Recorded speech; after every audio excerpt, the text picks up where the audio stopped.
আমার টিউশনে কিছু সেভিংস ছিল এবং আমার ইন্টারের যে বইগুলো আমার পরীক্ষা শেষে ছিল এগুলো আমি নিউ মার্কেটে সেল করে দিয়ে তারপর ওই বইয়ের বিক্রির টাকা এবং আমার টিউশনের টাকা দিয়ে আমি আমার বিজনেসটা শুরু করি। আলহামদুলিল্লাহ প্রথম দিকে আমি ভালোই সাড়া পাচ্ছিলাম, পরে আমার মনে হলো যে আমার এটা অফলাইনেও করা উচিত, যার জন্য আমি চট্টগ্রাম মেডিকেলের ওখানে আমার একটা স্টল দিই, যেখানে হচ্ছে খাবারের অনেক চাহিদা, যেমন স্বাস্থ্যসম্মত খাবারের। আমি একটা স্টল দিই, বিরিয়ানি সেল করতাম, অনেক কিছু সেল করতাম। তো স্টলটা ভালোভাবে চলতেছিল, তো হঠাৎ কিছু চাঁদাবাজ আমাকে ডিস্টার্ব করে। তারা বলে তারা এখানে কাজ করতে হইলে টাকা দিতে হবে। যেমন ওখানে অনেক হোটেল আছে যারা চায় না যে বাইরের কোনো কেউ এসে কোনো স্টল দিক বা কোনো কাজ করুক, যার জন্য হচ্ছে আমার এতটুকু সমস্যা হয় যে ওদের কথা না শোনাতে ওরা কিছু টাকা দাবি করে। টাকাগুলো আমি দিতে না পারাতে তারা আমাকে বলে যে স্টলটা অফ করে দিতে হবে। তা আমি তারপরেও স্টলটা শুরু করি। পরের দিন ওরা খুব বেশি ডিস্টার্ব করে, যার কারণে আমার হঠাৎ স্টলটা বন্ধ করে দিতে হয়। তারপর তার কিছুদিন আমি অফ রাখি সব কাজ, তারপর আবার আমি হোমমেড ফুড নিয়ে কাজ করা শুরু করি। এরপর হচ্ছে আমার বিবিএ সেকেন্ড ইয়ারের ফার্স্ট ইয়ার ফাইনাল এক্সাম শেষে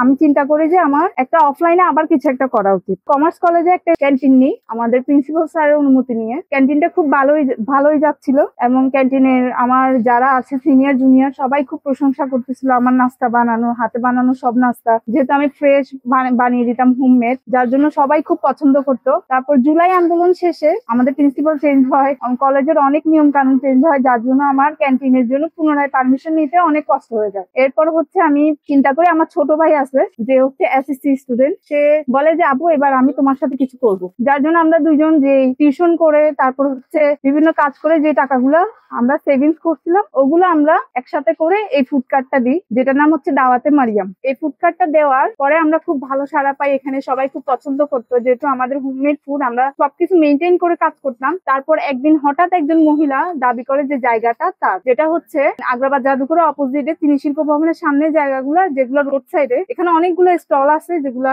মানে খাবার সেল করে, এখানে ওই জায়গাটা তার। এখন আমি বলি যে যদি জায়গা কারো হয় তার দলিল দেখানো প্রয়োজন, আমি দলিল দেখালে আমি টাকা দিই। সে কোনো রকম মানতে রাজি না। সে সেদিন রাতের বেলায় আমার ফুড কার্টটা ভেঙে দেয়। পরদিন সকালবেলা আমাকে একজন ফোন করে জানায় যে আপু আপনার ফুড কার্টটা ভেঙে দিছে এবং জায়গা থেকে অন্য জায়গায় নিয়ে গেছে। তারপর আমি এসে দেখি সেই মহিলা এখানে হচ্ছে তার চায়ের দোকান দেয়।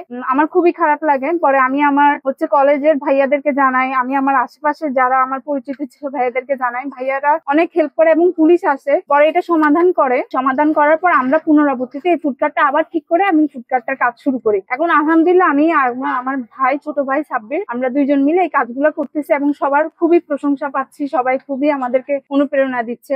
এই দাওয়াতে মারিয়াম ফুড কার্টের পরবর্তীতে আমি একটা বড় ফুড কার্ট রেডি করতেছি, যেটাতে হচ্ছে আমার দুইজন স্টাফ থাকবে এবং আমরা মিলে কাজ করতে পারবো। আমার ইচ্ছা আছে দাওয়াতে মারিয়ামকে বড় পরিসরে নিয়ে যাওয়ার এবং আমার বাবা মার পাশে থাকার চেষ্টা করতেছি, দাওয়াতে মারিয়ামকে বড় পরিসরে কাজ করার, আমার মাধ্যমে যাতে অনেকজনের কাজ কর্মসংস্থানের সুযোগ হয়